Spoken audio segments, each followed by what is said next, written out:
Bonjour à tous, ça y est, la chronique numéro 3, la chronique d'Inobulus est arrivée. Donc nous vous avions promis avec Lionel de vous parler d'outils, de créativité. Et aujourd'hui, on va vous partager un outil de diagnostic qui s'appelle le Speedboat. Exactement, bonjour Françoise, bonjour à tous.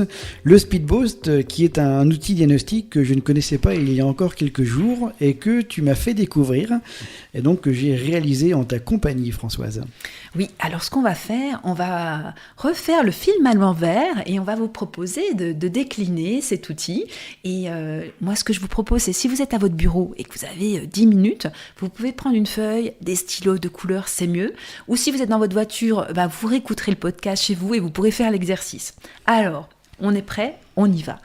Donc Lionel, tu m'as demandé, tu m'as posé des questions, tiens, comment je pourrais innover, tout ça. Alors je lui ai dit, je t'ai dit, la première chose, c'est on va faire ton diagnostic. On va faire un speedboat ensemble pour que tu prennes conscience des éléments de ton projet professionnel.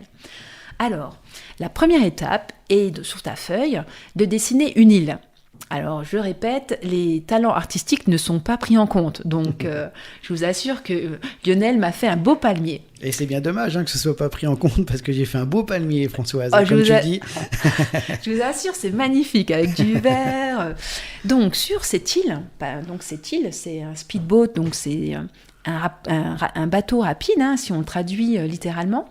Donc, il va nous emmener sur une île. Et cette île, c'est vraiment l'île idéale. C'est-à-dire, Lionel, c'est où tu as envie d'aller. Donc, on garde l'idée de ton projet professionnel. Donc, après avoir fait ce beau dessin, qu'est-ce que tu écris, qu'est-ce que tu trouves sur cette île ? Alors l'idée, c'est qu'on y trouve du plaisir, parce que ce que j'ai remarqué au fil des années, c'est que je suis dans le plaisir immédiat. Je fais toujours ce qui me fait plaisir immédiatement. Donc j'ai noté la notion de plaisir sur cette île. Mmh. Et alors je vois d'autres mots, parce qu'il ne s'est pas arrêté à plaisir, mais il y a effectivement donc, ton projet professionnel, ton voyage, t'amène sur cette île, qu'est-ce que tu y trouves au-delà du plaisir ? Alors, au-delà du plaisir, on va y trouver des rencontres, de la découverte, de la liberté également, et puis de la sincérité, et puis puisqu'on est dans un contexte économique, on va y ajouter de la rentabilité. Donc Lionel, tu as vraiment posé les différents aspects de si ça marche bien, en fait, ton projet professionnel, si tu arrives à avoir tout ça, tu seras vraiment heureux.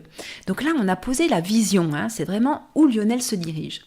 Maintenant, Lionel, il faut que tu ailles sur cette île, mais en bateau.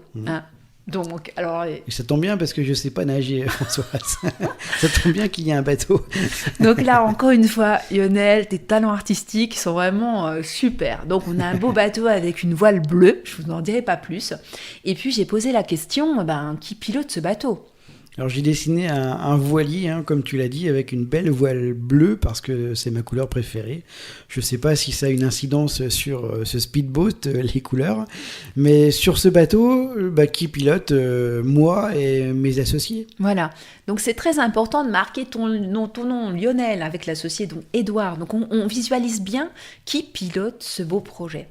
Alors effectivement, c'est bien d'avoir des pilotes sur ce beau bateau à la voile bleue, mais Lionel, tu amènes plein de monde. C'est un projet en fait, c'est une entreprise, donc qui est concerné par ce voyage ?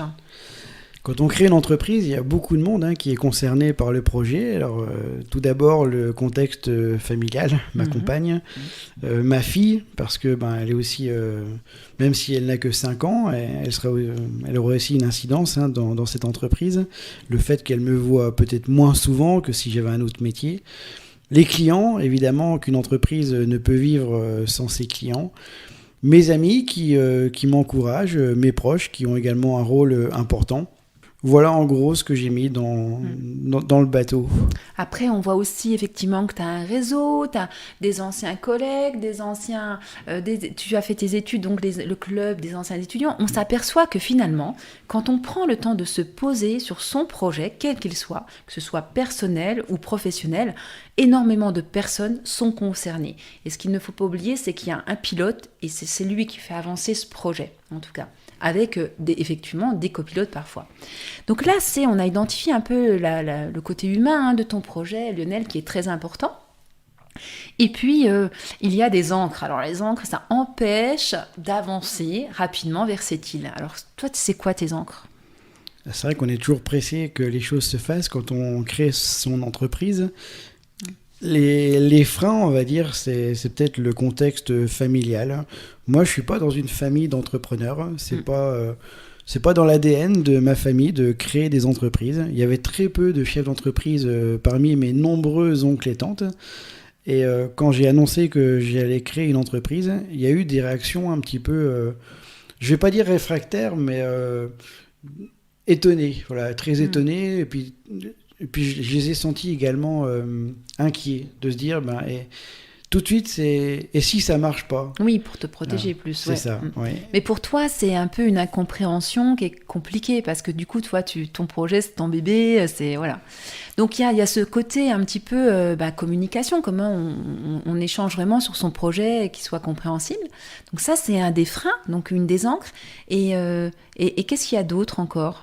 On va dire la gestion du temps, parce que je suis quelqu'un qui aime bien m'investir dans plein de choses.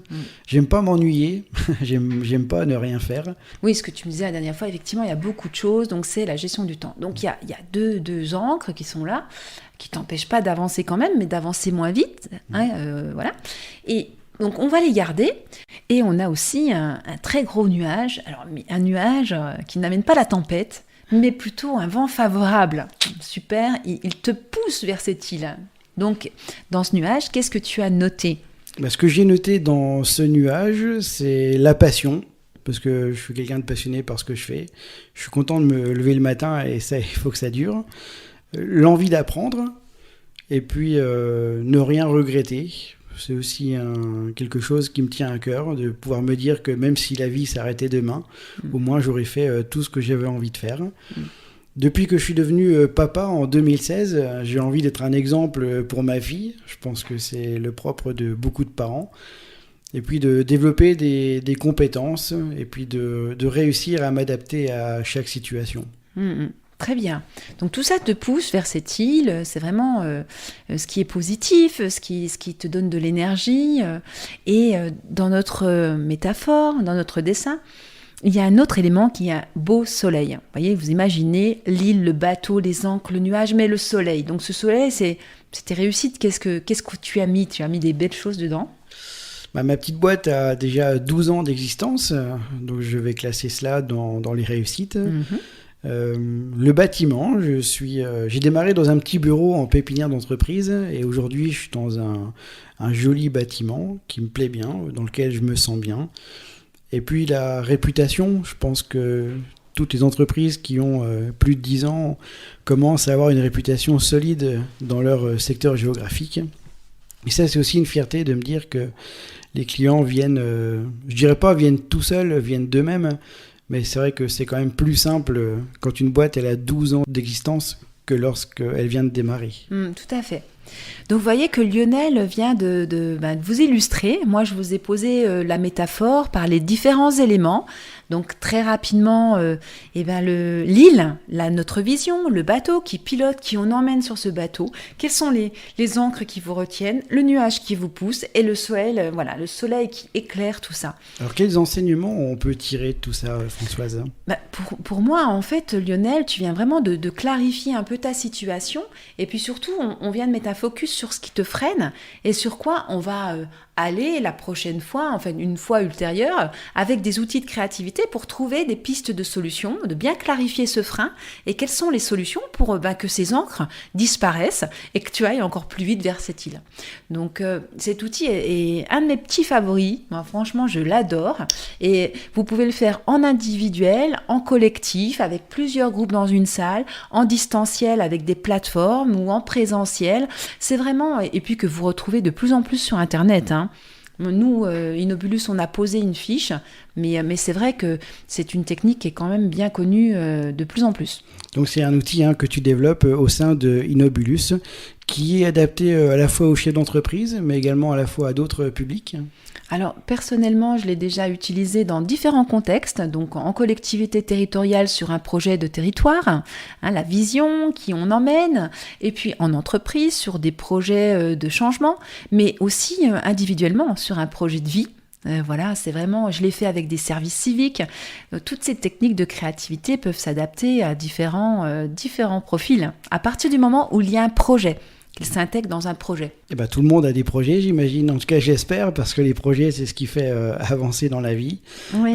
Un grand merci à toi, Françoise, pour ce podcast consacré au speedboat diagnostic. Et je vous invite à aller sur inobulus.com, sur le blog. Il y a un article dédié avec un petit cadeau, notre petite fiche technique que l'on a réalisée juste pour vous, le speedboat. Et si vous avez besoin de contacter Inobulus, comment fait-on, Françoise ? Tout simplement, contact@inobulus.com, i2nobulus.com. Merci beaucoup. À bientôt.